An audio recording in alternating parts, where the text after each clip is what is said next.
India and Qatar current news, एक भी भारतीय को लटकाया तो कतर की नींद उड़ा देगा भारत। ये खबर आपने भी सुनी होगी दोस्तों की 8 एक्स नेवी ऑफिसर की कतर के अंदर पिछले 1 साल से ज्यादा समय से कैद करके रखा गया था और अब उन्हें अचानक फांसी की सजा सुना दी गई है।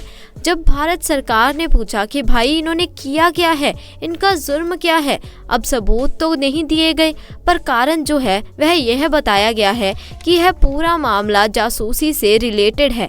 अब दोस्तों ये कोई और मुल्क होता जिसका इस किस्म की करतूत के साथ लेना देना होता तो बात अलग होती, पर इल्जाम भारत पर लग रहे हैं, भारत के ऑफिसर्स पर लग रहे हैं।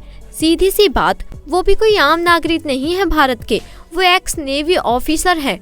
भारत की नौसेना के बेहतरीन जो ऑफिशियल्स हैं उनकी बात हो रही है और इनमें से एक को तो बाकायदा प्रेसिडेंट ने सम्मान भी दिया भारत के, और इवन वहां जहां काम करते हैं उस संस्था को यह अवार्ड दिया गया, यह प्राइज दिया गया, यह बधाई दी गई कि वह कंपनी जिसके लिए 8-9 सैनिक काम कर रहे थे उन्होंने भारत और कतर के संबंधों को काफी जड़क किया। लेकिन फिर ऐसा क्या हुआ दोस्तों कि इन 8 से 9 सैनिकों को सीधे मौत की सजा सुना दी गई, फांसी पर लटकाने की सजा सुना दी गई और इन पर इल्जाम यह लगाया गया कि ये 8 जो भारतीय 9 सैनिक जो थे इन्होंने इजराइल के लिए जासूसी की है। कतर की ये खबर आ रही है दोस्तों, ये बहुत बड़ा इल्जाम है। मुसद के लिए इन 8-9 सैनिकों ने जासूसी का काम किया, यह आरोप लगा रहा है कतर। अब जासूसी किसकी हुई? जासूसी हो रही थी इटालियन मेड एडवांस्ड सबमरीन की। कतर अपनी समुद्री शक्ति को बढ़ाने के लिए, अपनी नौसेना को स्ट्रॉन्ग करने के लिए पनडुब्बियों का ऑर्डर दिया और पनडुब्बियां बनकर तैयार हो रही थी और पनडुब्बियों को चलाने के लिए एक्सपीरियंस्ड नेवी ऑफिसर्स की जरूरत थी जो कतर के पास थे नहीं। कतर के पास है पैसा और उससे पैसे का लालच देकर वो लगातार भारत के स्किल्ड लेबर्स को वहां काम करने के लिए ऑफर देते हैं। अब ऐसा सिर्फ कतर ही नहीं बल्कि मिडल ईस्ट के कई देशों में ऐसा होता है और दुनिया के कई और देश भी ऐसा करते हैं।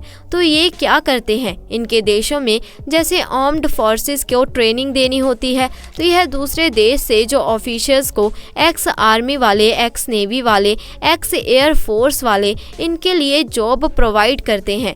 जब उनकी सर्विसेज खत्म हो जाती हैं भारत के अंदर तो वह जब रिटायर होते हैं तो उन्हें एक अच्छी मोटी ताज़ी इनकम मिलती है, सैलरी मिलती है। ऐसे में इन कंट्रीज में जाकर ये एक्स ऑफिसर्स जॉब करते हैं। दोस्तों ऐसे ही कुछ किया है, ऐसा ही कुछ डिसीजन लिया था भारत के इन 8-9 सैनिकों ने और जा करके कतर में एक कंपनी में काम किया जिनका नाम है Al Dahra global technology and consultancy in air defence services, जहां जाकर उन्होंने जॉब किया और 4-5 सैलून से सक्सेसफुली जॉब कर रहे हैं। इनका काम था कि ये जो है डिफेंस कंसल्टेंसी इनकी कंपनी अल दहरा देती है कतर की गवर्नमेंट को।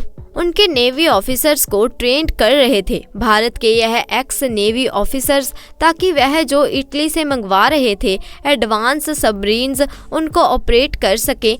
और आरोप है कतर की गवर्नमेंट का, कतर की कोर्ट का, कि भारत की इन नेवी ऑफिसर्स ने इस दौरान जो इटालियन सबमरीन्स की जो डिटेल थी उनकी डिटेल मोसाद के एजेंट को दी थी और इसीलिए इन्हें कैद कर लिया गया। कैद इन्हें इस तरीके से किया गया कि आप सुन करके हैरान हो जाएंगे। आप देख सकते हैं कि ये पुरस्कार प्राप्त नेवी सैनिक है दोस्तों पिछले साल 30 अक्टूबर को इन सबको कैद किया जाता है और इन्हें सॉलिटरी कन्फाइनमेंट दी जाती है, यानी कि एक सेल में एक ही कैद, उनके साथ कोई नहीं रहेगा और पूरे साल भर तक ऐसा ही इन्हें रखा गया और यह सब अकेले अलग अलग सेल में बंद रहे। इनका आपस में कोई कम्युनिकेशन नहीं हो सकता था और पूरे 2 महीने लगे रहे इनको काउंसलर एक्सेस प्राप्त करने में।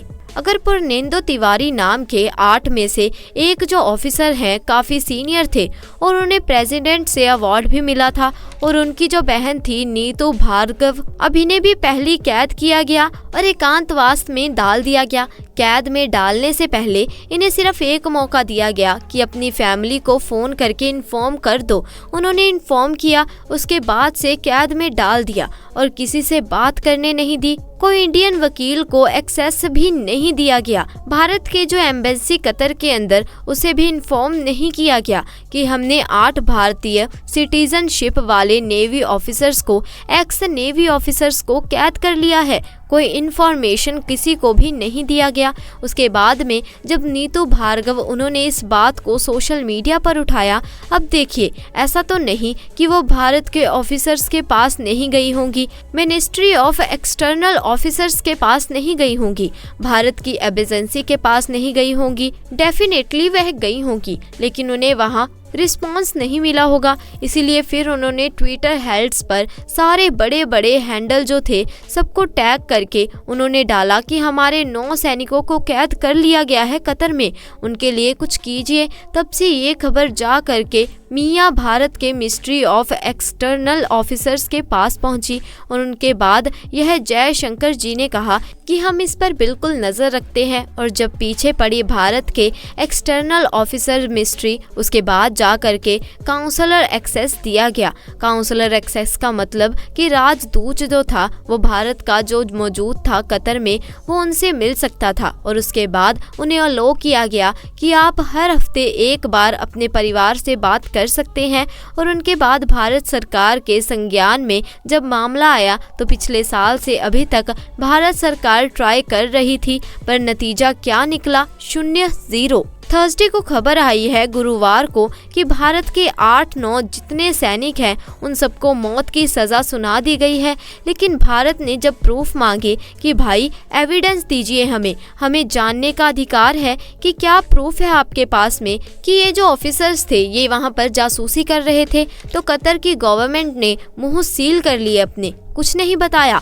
अब जब ये खबर आ रही है तो ministry of external officers Bharat के जो हैं वह हर संभव व न्यायिक मदद जो दे सकते हैं वह खोजने में लगे हुए हैं। अब वो कैसे कतर तक पहुंचेंगे, कैसे कतर में वह अपनी इन चीज़ों को रखेंगे, कैसे कतर की गवर्नमेंट के साथ में डिप्लोमेसी के जरिए वो इन 8 एक्स नेवी ऑफिसर को छुड़ा पाएंगे या छुड़ा भी नहीं पाएंगे। ऐसे में कतर की गवर्नमेंट ने कोई सबूत नहीं दिए, तो ऐसे केस में तो भारत नहीं छोड़ेगा कतर को, क्योंकि देखिए कतर का टॉप फर्म इंपोर्टर है भारत का, यानी कि भारत सबसे बड़े ग्राहकों में आता है कतर। भारत वहां से नेचुरल गैस, एलपीजी बहुत कुछ खरीदता है और $15 बिलियन का इसके बीच में व्यापार होता है। तो ऐसी स्थिति में कतर जो है भारत को यूं नहीं खो सकता। अब उन्हें सजा तो सुना दी है, पर अगर उसने एविडेंस नहीं दिखाए भारत की सरकार को कि यह सबूत है और हमने पकड़ा है इन्हें कि इन्होंने ये जासूसी की है, ऐसे में अगर तो वो सबूत को पेश करते हैं तो शायद इसके बाद आगे का प्रोसीजर अलग होगा। लेकिन सबूत अगर वो पेश नहीं करते और सीधे इन्हें मौत की सजा सुना दी जाती है तो ऐसे केस में भारत और कतर के संबंध बुरे तरीके से खराब हो सकते हैं और इसका खामिदा आजाद कतर को उठाना पड़ेगा। कतर जो है इनमें काफ़ी अच्छे संबंध बना लिए थे भारत के साथ। बहुत सारी हमारे यहाँ से ट्रिप्स करी गई वहाँ पर, भारत के फॉरेन मिनिस्टर गए हैं वहाँ पर, सुषमा स्वराज गई वहाँ पर, मनमोहन सिंह गए वहाँ पर, उसके बाद में भारत के प्रधानमंत्री मोदी जी भी वहाँ गए। उसके बाद में वहाँ पर हमारा जो है अलग अलग लेवल पर अलग अलग जो लेयर्स बोलते हैं रिलेशनशिप की, उसमें हमारा संबंध चलता है कतर के साथ में। ऐसी स्थिति में कतर अगर इतना बड़ा कदम उठा लेगा और उसके ऊपर भी वो भी इल्ज़ाम लगा रहा है भारत के नेशनल पर, वह बहुत बड़ा इल्ज़ाम है दोस्तों कि भारत जो है एक हिसाब से देखा जाए तो यह जासूसी करवा रहा है, तो बहुत बदनाम करने वाली बात है। वो अलग बात है कि आपने सजा सुना दी, पर ये एक बदनामी वाली बात है भारत के लिए। आपका इसके बारे में क्या ख्याल है, कमेंट सेक्शन में ज़रूर बताएं। आपका बहुत बहुत धन्यवाद।